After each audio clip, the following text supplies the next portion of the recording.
Trey Gowdy throws Hillary hack Sidney Blumenthal under the Dossier bus with just 2 words.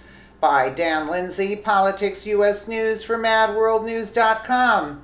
As one bombshell after another emerges in what has to be the biggest political scandal in the history of our nation, South Carolina Congressman Trey Gowdy just threw Hillary Clinton's hack, Sidney Blumenthal, under the dirty Dossier bus. You don't want to miss this. The former aide to Bill Clinton and longtime Hillary Clinton henchman Sidney Blumenthal has been implicated in the uncorroborated dirty dossier authored by ex-British spy Christopher Steele. Now, Blumenthal may have some explaining to do before Congress after Trey Gowdy singled him out as someone who fed information from a foreign source to Steele as he authored the dossier.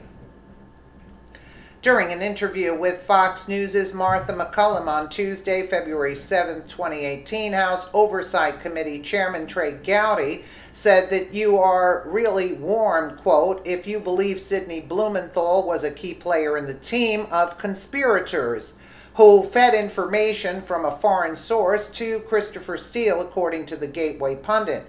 McCollum asked Gowdy, so weeks before the election, somebody in the Obama State Department was feeding information from a foreign source to Christopher Steele?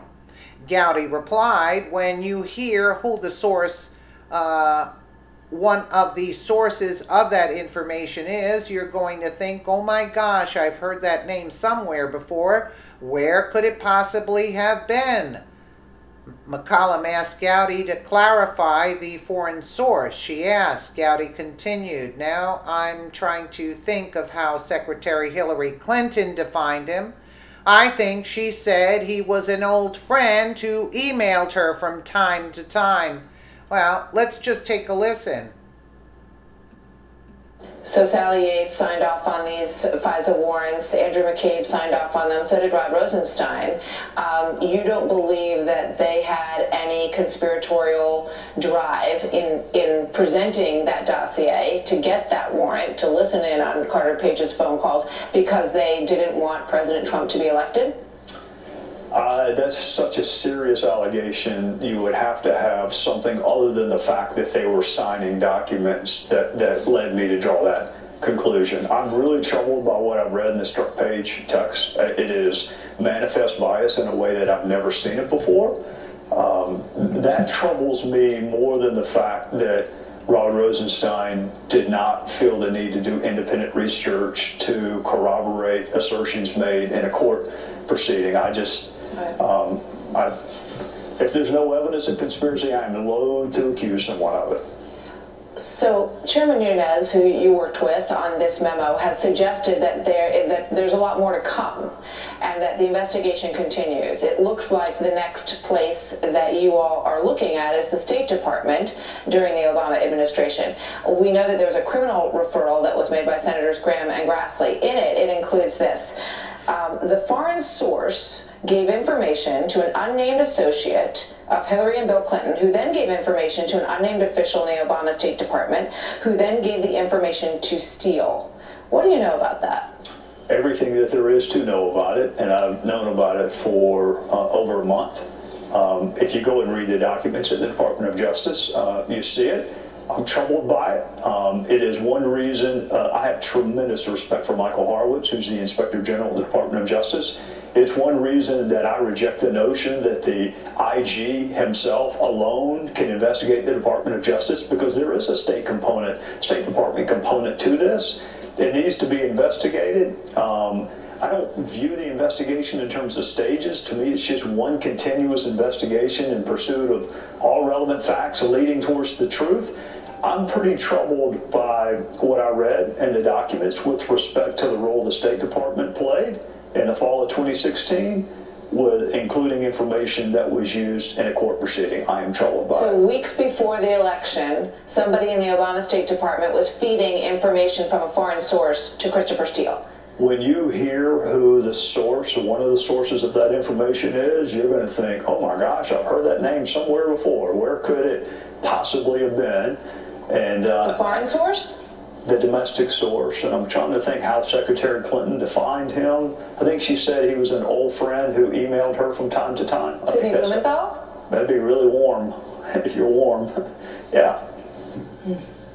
More to come on that. Still ahead tonight. Growing speculation.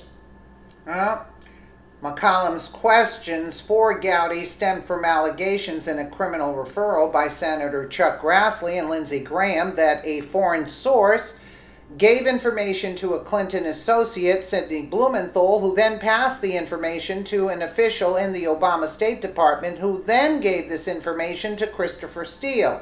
Finally, seeing evidence surface which proves that there was a high level of corruption in Barack Obama's administration is gratifying in a horrific kind of way. It really is just a sad and infuriating truth that such evil individuals controlled our government and abused their power to the extreme. They never thought that it would come back to bite them in the butt, and they sure didn't think anyone was ever going to find out after Hillary Clinton became president. Fortunately, Donald Trump happened.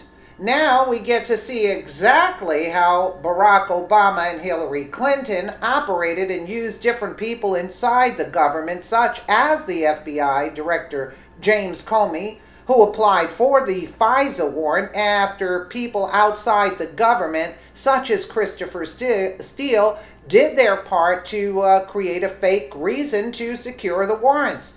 If this seems like a nightmare of epic proportions, that's because it is. This kind of thing shouldn't happen in the United States of America. This is the price we are paying for playing by the rules of the left for too long. Just recently, new text messages from corrupt FBI agents Peter Strzok and Lisa Page have exposed that Barack Obama wanted to know everything, quote, during the FBI investigation into Hillary Clinton's illegal email server. As Mad World News previously reported, that fact alone proves how deceitful and ruthless Obama was in his efforts to keep progressives running the country. It might have devastated Obama that Trump still beat him, even though he used every resource the U.S. government had to offer. Can you imagine that? It was God's hand. That's why.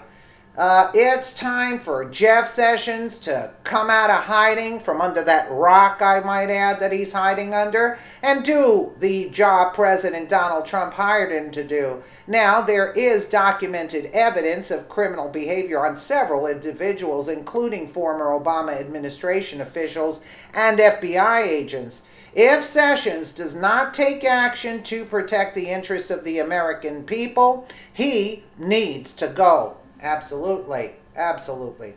Let me know what you guys think in the comments below. And again, thank you so much for watching.